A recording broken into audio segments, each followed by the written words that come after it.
अस्सलाम वालेकुम वरहमतुल्लाहि वबरकातुहू। आइए आज हम बात करना चाहते हैं, अगर कोई शख्स ख्वाब के अंदर पीठ देख ले, जो आप मेरे पीछे पीठ देख रहे हैं ना, जो औरत जिसको कब्र कहते हैं, कोई शख्स का पीठ देखे, जो उसका पिछला हिस्सा देखे पीठ, तो इसकी ताबीर क्या है? इसके बारे में मुअब्बिरीन क्या कहते हैं?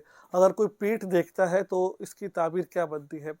देखिए मेरे भाई दोस्त और पर्दे में रहकर सुनने वाली बहनों, ये अगर कोई शख्स, चाहे वो मर्द है चाहे वो औरत है, अगर वो ख्वाब में ये देखता है, वो पीठ देख रहा है, तो दलील इस बात की है कि जो देखने वाला शख्स है ये अच्छा इंसान है, ठीक है।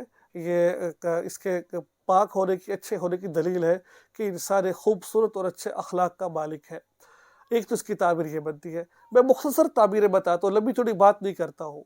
अगर ताबीर बताऊँ तो लंबे लंबे बात आ जाती है, लेकिन मुख्तसर बात कर रहा हूँ मैं। तो एक तो ताबीर इसकी ये बन रही है।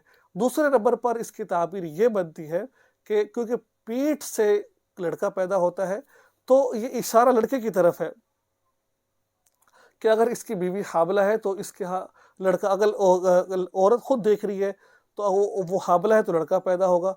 अगर वो हामिला नहीं है, वो औरत हामिला नहीं है, किसी मर्द ने देखे, तो उसका मतलब है कि अगर इसकी शादीशुदा है तो इसके यहाँ एक लड़की की पैदाइश होगी। तो बहरहाल पीठ देखना कोई बुरी चीज़ नहीं है। या तो उसके, अगर वो शादीशुदा नहीं है तो उसकी शराफत, ईमानदारी पर दलील है। अगर शादीशुदा है, अगर मर्द देख रहा है, तो इसका मतलब ये है कि औरत को हामिला करेगा, इसके यहाँ औलाद पैदा होगी। अगर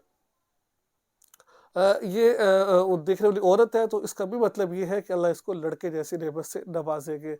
तो ये इसकी ताबीर बनती है। दुआ में याद रखिए, चैनल को सब्सक्राइब करें और इस वीडियो को आगे शेयर ज़रूर कीजिएगा। अस्सलाम वालेकुम रहमतुल्लाहि व बरकातुहू।